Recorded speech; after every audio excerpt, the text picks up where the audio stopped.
పెయ్యదూడ జన్మిస్తే ఆ పాడి రైతు ఆనందం చెప్పనలవి కాదు. అదే మగదూడ పుడితే రైతుకు పోషణ ఖర్చులు పెరగడంతో పాటు అమ్ముకోవాలంటే కూడా పెద్దగా ధర రాదు. అయితే పుట్టే దూడ ఖచ్చితంగా పెయ్యదూడ అయి ఉండేలా ఇప్పుడు సాంకేతికత పరిజ్ఞానం అందుబాటులోకొచ్చింది. పెయ్యదూడ పుట్టే జన్యువులు కలిగిన వీర్యాన్ని సెక్స్ సార్టెడ్ సెమన్ అంటారు. కృత్రిమ గర్భోత్పత్తి విధానం ద్వారా ఆడదూడలు పుట్టే ఈ పరిజ్ఞానం ప్రస్తుతం తెలుగు రాష్ట్రాల్లో ప్రాచుర్యం పొందుతోంది. ఖమ్మం జిల్లాలోనూ పశుసంవర్ధక శాఖ అధికారులు పాడి పశువుల్లో ఈ విధానాన్ని అమలు చేస్తున్నారు.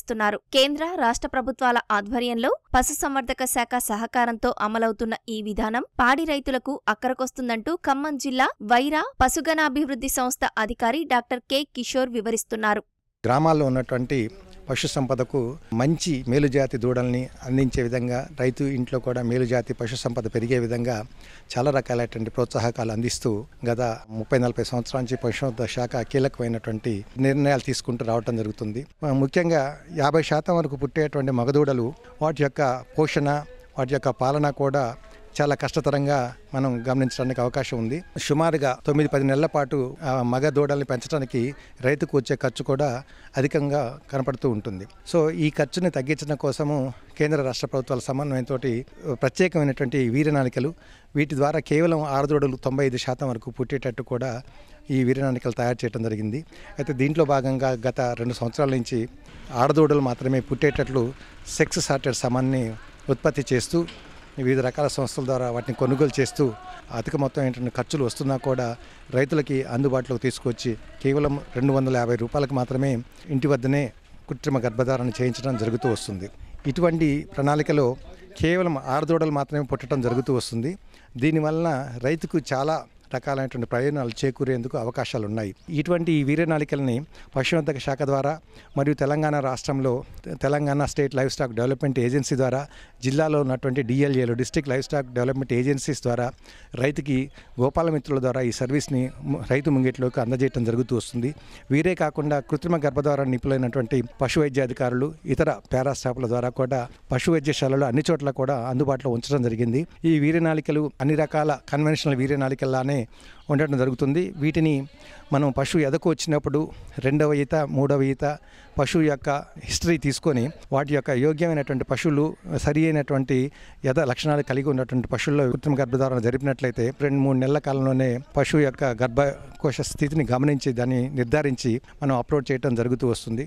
ఆవు జాతి పశువులు అయితే 9 నెలల కాలంలో, గేదె జాతి పశువులు అయితే 10 నెలల కాలంలో కొత్త దూడని ఇవ్వడానికి అవకాశం ఉంది.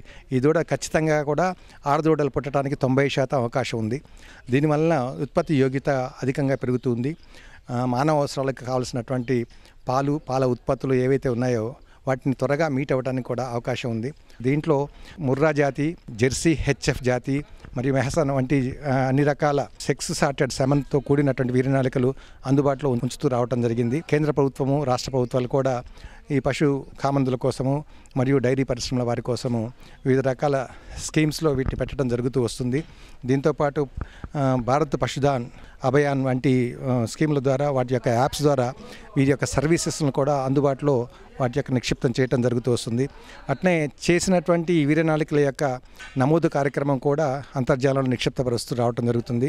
దానికి సంబంధించిన సాధక బాధకాలన్నీ కూడా కేంద్ర రాష్ట్ర ప్రభుత్వాలు మానిటర్ చేసి రైతు ఎవరైతే ఈ వీర్యనాళికలను ఉపయోగించుకొని ఆడదూడల ఉత్పత్తి కోసము ప్రయత్నాలు సాగిస్తూ ముందుకు అడుగు వేస్తారో వారి యొక్క సాధక బాధకాలన్నీ కూడా ఎవరైతే ఆర్టిఫిషియల్ ఇన్సెమినేషన్ టెక్నీషియన్స్ ఉన్నారో వారు ఖచ్చితంగా ఎప్పటికప్పుడు సమాచారాన్ని నిక్షిప్తపరుస్తూ పశువు యొక్క ఆరోగ్యము మరియు స్థితిగతులను నిక్షిప్త చేసుకుంటూ వారిని మానిటర్ చేయడానికి అవకాశాలు కూడా కేంద్ర రాష్ట్ర ప్రభుత్వాలు కల్పిస్తున్నాయి. ఇప్పటికీ ఖమ్మం జిల్లాలో 1700 వరకు కృత్రిమ గర్భధారణలు చేయడం జరిగింది. దీంట్లో భాగంగా ఇప్పటి వరకు 73 వరకు ఆడదూడలు పుట్టడం జరిగింది. ముందు ఈ ఆగస్టు మాసం నుంచి సుమారుగా ఈ చేసినటువంటి 1700లో 1300-1200 వరకు ఆడదూడలు రావడానికి అవకాశం ఉంది. రైతు సోదరులందరూ కూడా గమనిస్తూ ఈ యొక్క సర్వీసెస్ని ఏవైతే కేంద్ర రాష్ట్ర ప్రభుత్వాలు ఇస్తున్నాయో ఆ సర్వీస్ని సక్రమంగా ఉపయోగించుకొని పాడి పరిశ్రమ లాభదాయకంగా జరుపుకోగలుగుతారని కోరుకుంటున్నాం.